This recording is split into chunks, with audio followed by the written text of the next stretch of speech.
Viewers, welcome back to my YouTube channel. आज हम पढ़ रहे हैं ऑर्गेनन ऑफ मेडिसिन का एफोरिज्म नंबर 38। तो स्टार्ट करते हैं। तो एफोरिज्म नंबर 38 में सबसे पहले हम ये देखते हैं कि क्या बताया है। तो हमने एक कंडीशन पढ़ी थी कि जब सिमिलर डिसीज़ होती हैं तब क्या होता है, और जब दो डिसिमिलर डिसीज़ मिलती हैं तब क्या होता है। तो हमने देखा कि एफोरिज्म नंबर 36 में कि जब दो डिसिमिलर डिसीज़ मीट कर रही हैं और वो इक्वल स्ट्रेंथ की, या फिर जो पुरानी वाली है वो स्ट्रॉन्ग है, तब क्या हो रहा है। फिर उसी के बारे में हमने आगे पढ़ा एफोरिज्म नंबर 37 में। अब हम एफोरिज्म नंबर 38 पढ़ रहे हैं। इसमें हम देखेंगे कि जब नई डिसिमिलर डिसीज़ जो आ रही है वो स्ट्रॉन्गर है, जब दो डिसिमिलर डिसीज़ मीट कर रही हैं और नई वाली स्ट्रॉन्गर है, तब क्या होगा। तो लिखा है और the new dissimilar disease is stronger. जब नई डिसिमिलर डिसीज़ स्ट्रॉन्गर है, मतलब जो नई डिसीज़ आई है वो स्ट्रॉन्गर है पुरानी वाली से। In this case this disease under which the patient originally laboured being the weaker will be kept back and suspended by the accession of the stronger one. तो ऐसे के इस केस में क्या होगा, जो डिसीज़ से पेशेंट पहले से सफ़र कर रहा है, ओरिजिनली लेबर्ड मतलब ओरिजिनली जिस डिसीज़ से सफ़र कर रहा है वो क्या है, वीक है, वीकर है, विल बी कैप्ट बैक।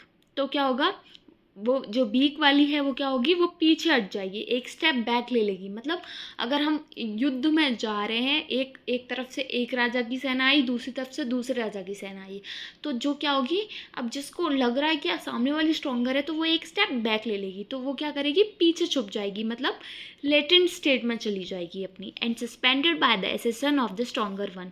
और किससे सस्पेंड हो जाएगी, जो स्ट्रॉन्गर वन, जो जिसकी इनकमिंग हो रही है, स्ट्रॉन्गर वन जो आ रहा है उससे सस्पेंड हो जाएगी। Until the latter shall have run its course. जब तक जो लेटर, जो बाद में आई है, वो वाली अपना पूरा कोर्स ख़त्म नहीं कर लेती और बीन क्योर्ड, या फिर क्योर नहीं हो जाती। And then the old one reappears uncured. फिर क्या होगा, जो पुरानी वाली है जो अनक्योर्ड थी, लेटेंट फेज में चली गई थी, वो रीअपियर हो जाएगी, वापस से दिखने लगेगी। मतलब क्या है, एक एरिया में एक गुंडा है, उसकी गुंडागर्दी चलती है, वो अपने हर जगह जगह धमकाता है, पैसे ऐंठता है। फिर क्या होता है, वहाँ पर कोई बड़ा गुंडा आ जाता है, तो वो क्या करेगा, वो छुप जाएगा। तो जब तक वो बड़ा गुंडा राज करेगा तब तक उसका कोई, जो पुराना वाला गुंडा था, उसका कुछ भी वो नहीं रहेगा। तो या तो जब तक वो राज कर रहा है, जब तक उसकी चोरी पकड़ी नहीं जा रही, जब तक उसे जेल नहीं हो रही, तब तक तो उसकी चलेगी, जो नया वाला है, जो स्ट्रॉन्गर वाला है।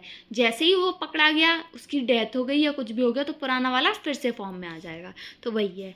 2 children affected with a kind of epilepsy remain free from epileptic attack. अब 2 बच्चे हैं, 2 चिल्ड्रन अफेक्टेड, जिनको क्या हुआ है, एक एपिलेप्सी की तरह अटैक आ रहे हैं, एपिलेप्टिक अटैक आ रहे हैं, एपिलेप्सी से अफेक्टेड हैं। Remain free from epileptic attack after infection with ringworm. अगर उनमें से किसी को भी रिंगवॉर्म हो जाएगा, या फिर दोनों को अगर रिंगवॉर्म हो गया, टीनिया से वो अफेक्ट हो गए, तो क्या होगा, एपिलेप्टिक जो अटैक है वो लेटेंट फेज में चला जाएगा, मतलब उसके कोई भी सिम्टम्स हमें देखने को नहीं मिलेंगे। But as soon as the eruption on the head was gone, the epilepsy returned just as before. तो जैसे जैसे जो हेड पर टीनिया का एरप्शन आया था, जिसकी वजह से एपिलेप्टिक अटैक हट गया था, छुप गया था, तो जैसे ही वो एरप्शन जाएगा तो एपिलेप्सी वापस आ जाएगी एज बिफोर, जैसे पहले थी। एज ट्यूलिपस ऑब्जर्व, ऐसा टल्पियस ने ऑब्जर्व किया है। The itch as Schoepf saw, Schoepf ने क्या देखा, disappeared on the occurrence of scurvy, but after the cure of the later it again broke out.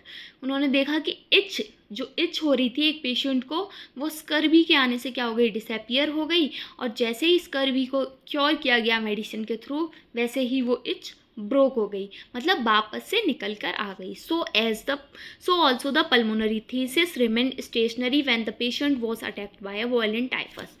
ऐसा ही क्या होता है, जो पल्मोनरी थीसिस का अगर कोई पेशेंट है और उसमें वायलेंट टाइफस हो जाए, टाइफस का अटैक हो जाए, तो वो थीसिस के जो सिम्टम्स हैं वो स्टेशनरी हो जाते हैं, मतलब जहाँ हैं वहीं रुक जाते हैं, स्टेशनरी हो गए। अब वो डिक्लाइन भी नहीं हो रहे, इंक्रीज भी नहीं हो रहे, but went on again after the latter had run its course. लेकिन बाद में क्या होगा, जब टाइफस का अटैक आया था, जो टाइफस क्योर हो गया, तो फिर क्या होगा, फिर वो अपना असर दिखाना शुरू कर देगा। If mania occur in a consumptive patient, अगर कोई कंजप्टिव पेशेंट है उसमें अगर मेनिया हो गया, तो thesis with all it's symptoms is removed by the former. तो फिर क्या होगा, मतलब अगर किसी को थीसिस है, हाँ, तो मतलब अगर किसी पेशेंट में मेनिया है, मेनिया हो जाता है, तो जो थीसिस के सिम्टम्स, तो क्या होगा, अगर मतलब अगर किसी पेशेंट को थीसिस है और उसमें मेनिया के सिम्टम्स देखने को मिल रहे हैं, तो फिर क्या होगा, जो थीसिस के सिम्टम्स हैं वो हाइड हो जाएंगे, और जैसे ही, but if that go off, लेकिन जैसे ही मेनिया के सिम्टम्स जाएंगे, the phthisis return immediately and proves fatal. तो थीसिस तुरंत हमें दिखाई देगी और हमें दिखाई देगा कि उसकी कंडीशन और वर्स हो गई है, फैटल प्रूव हो रही है वो, मतलब घातक एक साबित होगी। When measles and smallpox are prevalent at the same time and both attack the same child, the measles that had already broken out is generally checked by the smallpox that came somewhat later. Nor does the measles resume its course until after the cure of smallpox, but it not infrequently happen that the inoculated smallpox is suspended for 4 days by the supervision of measles as observed by Mengele। अब main gate ने क्या देखा कि when measles and smallpox are prevalent at the same time, कि जो measles और small pox हैं वो एक टाइम पर एक बॉडी में प्रेजेंट हो सकते हैं, and both attack the same child, मतलब एक जगह पर प्रेजेंट हैं और एक ही सेम चाइल्ड को अटैक कर रहे हैं। जब तब क्या होगा, the measles that had already broken out, जो मीजल्स है वो पहले ही बाहर आ चुका है, पहले ही दिख रहा है, is generally checked by the small pox. तो उसके साथ साथ हमें क्या दिख रहा है, स्मॉल पॉक्स भी दिख रहा है, दैट केम समवॉट लेटर, जो कि बाद में आया है। Nor does the measles resume its course, तो मीजल्स क्या करेगा, अपना कोर्स रिज्यूम नहीं करेगा until after the cure of small pox, जब तक स्मॉल पॉक्स का क्योर नहीं हो जाता। But it not infrequently happens, लेकिन ये बहुत कम होता है, कम नहीं होता, इनफ्रीक्वेंटली मतलब बहुत जल्दी जल्दी नहीं हो रहा है। That the inoculated small pox is suspended for 4 days, मतलब अगर जो स्मॉल पॉक्स है वो इनोकुलेट हो गया है, तो वो 4 दिन के लिए क्या हो गया, सस्पेंड हो गया bye the supervention of measles, क्योंकि मेजल्स का सुपरवेंशन हो गया। मतलब ये दोनों डिसीज़ क्या हैं, एक सेम टाइम पे एक ही पर्सन को अफेक्ट कर रही हैं, तो कभी किसी की स्टेज प्रोमिनेंट है तो उस टाइम पे दूसरी डिसीज़ रिज्यूम ले रही है, और जब दूसरी स्टेज प्रोमिनेंट हो रही है तो वो फर्स्ट वाली क्या कर रही है, अपना असर नहीं दिखा रही है। तो ऐसा हो रहा है। फिर आगे बताया है, एज ऑब्जर्व बाई मैनगेट, जैसा मैनगेट ने ऑब्जर्व किया है, आफ्टर द डीस्क्वेमेशन ऑफ विच, तो फिर क्या है, अब क्या हुआ, जो स्मॉल पॉक्स है वो सस्पेंड हो गया, कब, जब मीजल्स आया, मीजल्स ने अपना असर दिखाया, सुपरवेंशन हो गया, मीजल्स बढ़ चढ़ के दिख रहा है। उसके बाद जब डीस्क्वेमेशन हो गया किसका, smallpox, after the desquamation of which, measles का डीस्क्वेमेशन हो गया, उसका वो स्टेज कंप्लीट हो गया, तो उसके बाद क्या हुआ, small pox completes it's cure, तो स्मॉल पॉक्स ने अपना कोर्स कंप्लीट कर लिया। तो मतलब दोनों डिसीज सेम टाइम पर प्रेजेंट थी, लेकिन जिसकी प्रोमिनेंट स्टेज थी वो शो हो रही थी और दूसरी वाली छुप जा रही थी। Even when the inoculation of smallpox had taken effect for 6 days, जो स्मॉल पॉक्स का इनोकुलेशन हुआ उसका असर 6 दिन तक दिखाई दिया, and measles then broke out, उसके बाद मीजल्स का ब्रोक आउट हुआ। The inflammation of the inoculation remained stationary, तो फिर जो इनोकुलेशन हुआ था किसका, मीजल्स का, सॉरी स्मॉल पॉक्स का जो इनोकुलेशन हुआ था, फिर वो क्या हो गया, वो स्टेशनरी हो गया, and the smallpox did not ensue until measles had completed its regular course of 7 days। फिर उसने क्या किया, उसने विराम ले लिया स्मॉल पॉक्स ने, क्योंकि मीजल्स आ गया। तो फिर क्या हुआ, स्मॉल पॉक्स डिड नॉट इंस्यू, तब तक वो स्मॉल पॉक्स निकल के नहीं आया, उसने अपना असर नहीं दिखाया, जब तक मीजल्स ने अपना 7 दिन का जो उसका रेगुलर कोर्स था वो कंप्लीट नहीं कर लिया। In an epidemic of measles, that disease attack many individual on the 4th और 5th day after the inoculation of small pox. तो ये हमें देखने को मिलता है कि जब एपिडेमिक हुआ है मीजल्स का कहीं भी, तो स्मॉल पॉक्स का 4-5 दिन बाद स्मॉल पॉक्स उसमें इनोकुलेट हो जाता है। And prevented the development of the small pox until it had completed its own course. और फिर क्या हो रहा है, मतलब स्मॉल पॉक्स ज़्यादातर हमने जो मीजल्स के एपिडेमिक्स देखे हैं वो ऐसे केसेस में देखे हैं जहाँ पर स्मॉल पॉक्स इनोकुलेट हो गया, फिर उसके बाद मीजल्स आ गया, फिर जब तक मीजल्स अपना कोर्स कंप्लीट नहीं करेगा तब तक स्मॉल पॉक्स प्रिवेंटेड रहेगा। Whereupon the smallpox appeared and proceeded regularly to its termination. तो जो स्मॉल पॉक्स है जो क्या करता है, वो अपीयर होता है, प्रोसीड करता है, मतलब आगे बढ़ता है, कब तक, जब तक उसका टर्मिनेशन नहीं हो जाता। The true smooth erysipelatous looking scarlatina of Sydenham with sore throat was checked on the 4th day by the eruption of cowpox. अब एक और केस बताया कि काउपॉक्स का इरप्शन हुआ, उसके 4 दिन बाद हमें देखने को मिला क्या, एरिसिपेलेटस लुकिंग स्कारलेटिना, ठीक है, was 4th day of the eruption of the cowpox, हाँ, which ran its regular course, जिसने अपना पूरा रेगुलर कोर्स रेन किया, and not till it was ended did the scarlatina again establish itself। और ये तब तक ख़त्म नहीं हुआ जब तक स्कारलेटिना ने वापस से खुद को नहीं दर्शाया। But on the other occasion, लेकिन दूसरी तरफ क्या है, as both disease seem to be of equal strength, जब दोनों डिसीज हमें इक्वल स्ट्रेंथ की लग रही थी, the cowpox was suspended on the 8th day. तो काउपॉक्स को सस्पेंड कर दिया गया 8th डे, किसके द्वारा, by the supervention of the true smooth scarlatina of Sydenham. जो भी स्कारलेटिना था उसके 8th डे पे उसका सुपरवेंशन हुआ, उसका ज़्यादा असर हुआ, उससे काउपॉक्स सस्पेंड हो गया। And the red areola of the former disappeared, मतलब जो काउपॉक्स के रेड एरियोला थे वो क्या हो गया, डिसअपियर्ड हो गए, अंटिल द स्कारलेटिना वॉज गॉन। जब तक स्कारलेटिना नहीं गया तब तक काउपॉक्स के जो एरियोला थे, मतलब जो स्पॉट्स थे, वो दिखाई नहीं दिए। Whereupon the cowpox immediately resumed its course and went on its regular termination. फिर क्या हुआ, जैसे ही स्कारलेटिना गया, काउपॉक्स फिर से वापस आया और अपना पूरा कोर्स कंप्लीट किया। The measles suspended the cowpox, measles से भी काउपॉक्स सस्पेंड हो जाता है।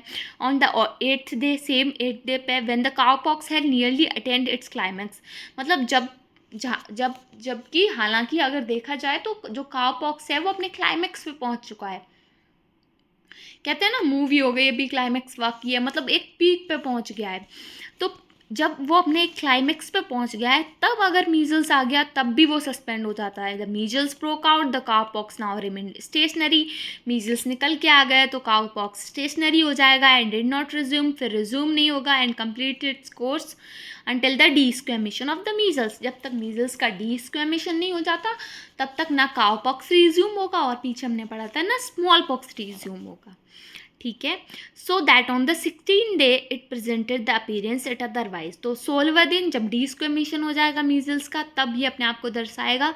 Would have shown on the 10th day, 16th day it presented the appearance it otherwise would have shown on 10th day, मतलब 16वें दिन, otherwise हम देखें तो 10वें दिन आ गया, मतलब 10वें दिन उसने अपना दिखा दिया। अगर हम उसके हिसाब से देखें तो 16वां दिन है। Even after the measles had broken out the cowpox, inoculation took effect.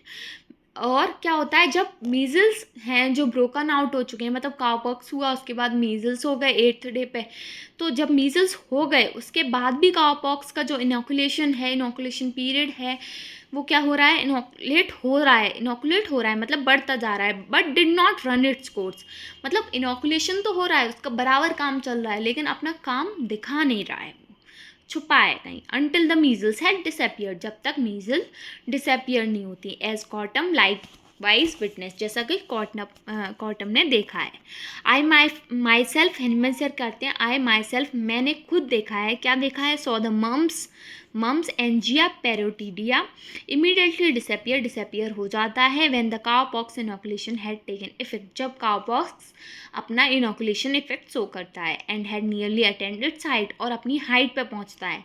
It was not until the complete termination of cowpox, जब तक काउपॉक्स का कंप्लीट टर्मिनेशन नहीं हो जाता, and the disappearance of its red areola that this febrile tumefaction of the parotid and submaxillary gland that is caused by a peculiar miasm reappeared and ran its regular course of 7 days. मतलब जब तक जो cowpox हुआ है उसके red areola जो red symptoms present हैं वो डिसअपियर नहीं हो जाते हैं, पैरोटिड और सब मैक्सिलरी ग्लैंड पर जो उसका इफेक्ट है वो ख़त्म नहीं हो जाता है जो कि एक पेक्यूलियर मियाज्म की वजह से हुआ है, तब तक वो क्या रहता है, जो मम्स हैं वो छुपा रहता है। हाँ, मतलब वो सब छुपा लेता है अपना सब कुछ, मतलब सब डिसअपियर कर लेता है, सब एकदम छुपा लेता है जब काउपॉक्स जब तक टर्मिनेट नहीं होता। और जैसे ही काउपॉक्स टर्मिनेट होता है वैसे ही उसके जो भी सिम्टम्स हैं पैरोटिड ग्लैंड पे, सब मैक्सिलरी ग्लैंड पे मम्स के, वो सोने लगते हैं, रीअपियर हो जाते हैं और ran its regular course of 7 days, और अपना 7 दिन का जो भी उसका रेगुलर कोर्स है उसे शो करता है। मतलब लास्ट में ये बताया कि अगर मम्स है और काउपॉक्स आ गया तो मम्स क्या करेगा, मम्स डिसअपियर हो जाएगा, अपने उसके जो भी फेब्राइल सिम्टम्स हैं, जो भी पैरोटिड और सब मैक्सिलरी ग्लैंड पर जो भी उसका इफेक्ट है वो सब डिसअपियर हो जाएगा, गायब हो जाएगा जादू की तरह। फिर क्या होगा, जैसे ही काउपॉक्स ठीक होगा वैसे ही वो रीअपियर हो जाएगा, जिन है, ठीक है, और फिर अपना पूरा कोर्स कंप्लीट करेगा। लास्ट की 2 लाइनें वो भी देख लेते हैं। And thus it is with all dissimilar disease, और ऐसा ही सभी डिसिमिलर डिसीज़ के साथ होता है। द स्ट्रॉन्गर सस्पेंड, जो स्ट्रॉन्गर वाली है वो सस्पेंड हो जाती है। The stronger suspend the weaker, sorry, जो स्ट्रॉन्गर वाली है वो वीकर वाली को सस्पेंड कर देती है, उसे हटा देती है उस पद से, कहती है अभी मैं आऊँगी, बाद में तुम करना, अभी हट जाओ। When they do not complicate one another, जब वो एक दूसरे को कॉम्प्लिकेट नहीं करती हैं उस स्थिति में, which is seldom the case with acute disease, मतलब जो एक केस हो सकता है एक्यूट डिसीज़ के साथ, के हो सकता है वो एक दूसरे को कॉम्प्लिकेट कर दें, लेकिन ये बहुत कम देखने को मिलता है। But they never cure one another, लेकिन क्योर नहीं करती हैं, सिर्फ क्या करती हैं, उसे हाइड करती हैं, डिसअपियर करती हैं, वो लेटेंट स्टेज में चली जाती है। तो ये था हमारा एफोरिज्म नंबर 38, थोड़ा सा बड़ा था, हो सकता है आप लोगों को समझ में ना आया हो, तो आप ये वीडियो 2-3 बार देख लेंगे तो आपको क्लियर हो जाएगा। और आप बुक तो ज़रूर रीड करें, बुक रीड करने से अच्छे से समझ में आता है। वीडियो पसंद आया तो लाइक करें, चैनल को सब्सक्राइब करें, और कोई भी क्वेरी है तो कमेंट सेक्शन में पूछ सकते हैं। Thank you for watching.